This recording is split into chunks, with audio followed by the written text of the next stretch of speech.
Guys, mini vlog. So, guys, magwawalis na naman ako dito. So, kahapon nagwalis ako. Pabalik-balik lang naman ang walis ko kasi anytime may guyam talaga. So, buti na lang nilagyan na lang ni Papa ng langis.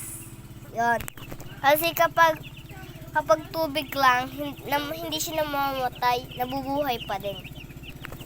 Yan. Shout out, guys. Shout out daw sa mga sizel. Yan, sizel ko po yan. Pinaalaga sa akin ni Papa. So guys, sorry bungi ako. Let's go, magulis na tayo. Kaya pinalagay ba to? Ito. Para good. Let's go guys. Magulis na tayo.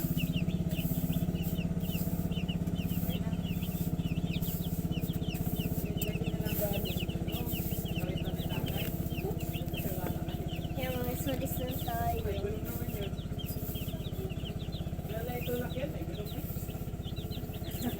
Yan guys, sulis tayo. Kapag may time. So, everyday.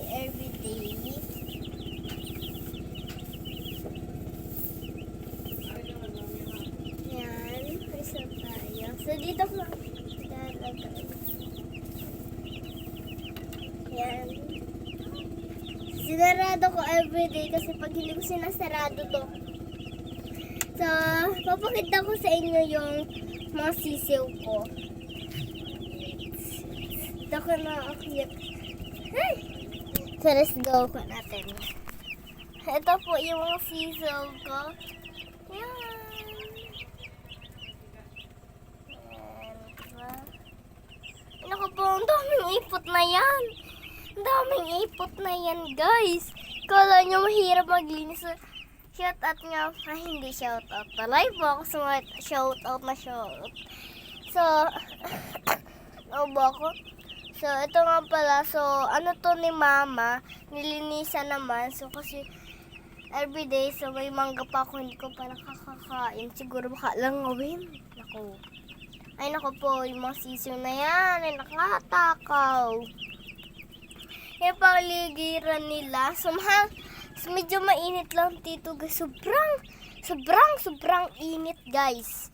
Kala nyo sa Pilipinas, gusto ko tumira sa Maynila. Siguro malamig doon. Pero may hangin naman dito onte.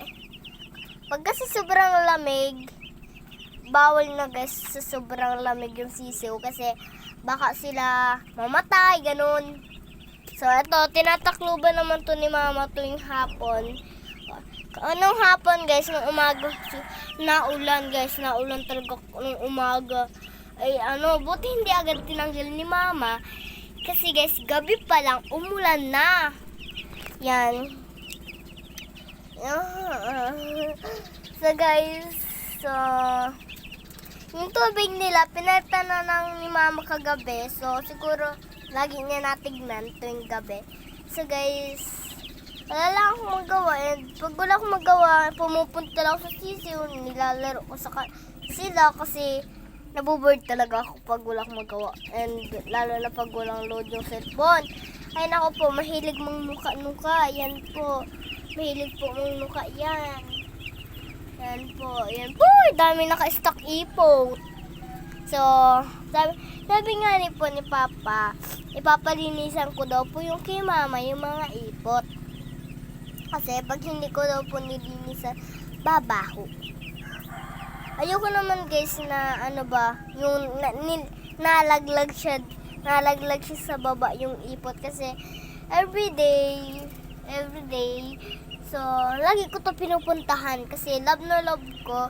And sabi ni Papa kasi sa akin, wag ko daw bababayaan. Kasi daw pag binababayaan ko, pwedeng mamatay sa guyang kasi ang sakit mga gat. Ang sakit guys. So mag-alaga din kayo sisip ko pag gusto niya. Yan, pag gusto niyo.